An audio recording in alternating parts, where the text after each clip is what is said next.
Il faut que tu prophétises encore sur un grand nombre de peuples et de nations et de langues et de rois. Apocalypse 10, verset 11. ASJH 1889 du Cap Haïtien.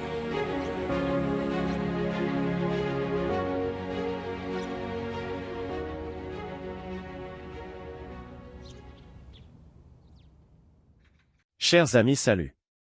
Et bienvenue dans notre série de 20 courtes présentations dont le thème central est « Réponse aux objections trinitaires ».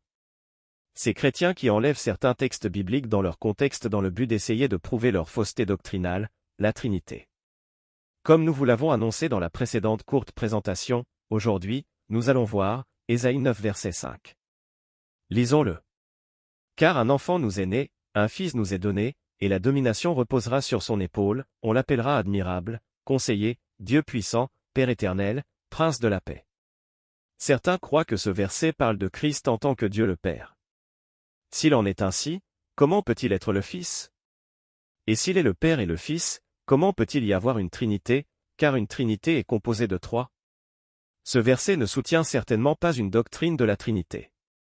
Et, si nous comparons l'Écriture avec l'Écriture, nous pouvons être sûrs qu'il ne soutient pas non plus la doctrine de Jésus seul.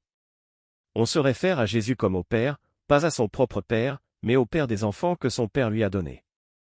Dans Hébreux 2 verset 13, Paul cite Ésaïe 8 verset 18 et l'applique au Christ. Ici Christ dit, « Me voici, moi et les enfants que Dieu m'a donnés ». De nombreux trinitaires ont dit que le mot éternel d'Ésaïe 9 verset 5 signifie que le Christ a toujours existé et qu'il n'a jamais vu de commencement. Cependant, lorsque le terme « vie éternelle » s'applique à nous, ils admettent qu'il signifie simplement que nous vivrons pour toujours dans le futur, et non que nous avons toujours existé. Remarquez également qu'Ésaïe 9 verset 6 dit qu'on l'appellera Dieu puissant.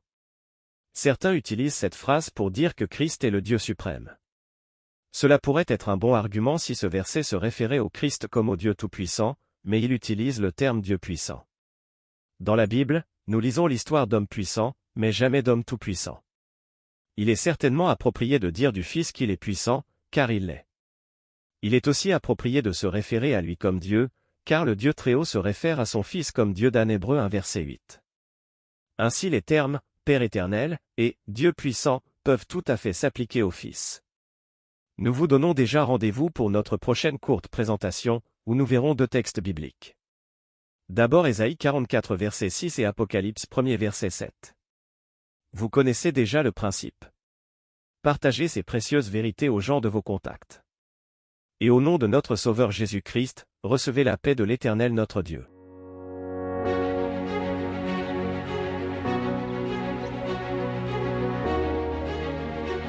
Et de nations, et de langues, et de rois. Merci d'avoir écouté cette présentation. Si vous souhaitez prendre part à la mission que Jésus-Christ confie à notre Église, contactez-nous via les coordonnées suivantes ASJH 1889 caphaïtien@gmail.com, pour WhatsApp 509 32 32 41 42.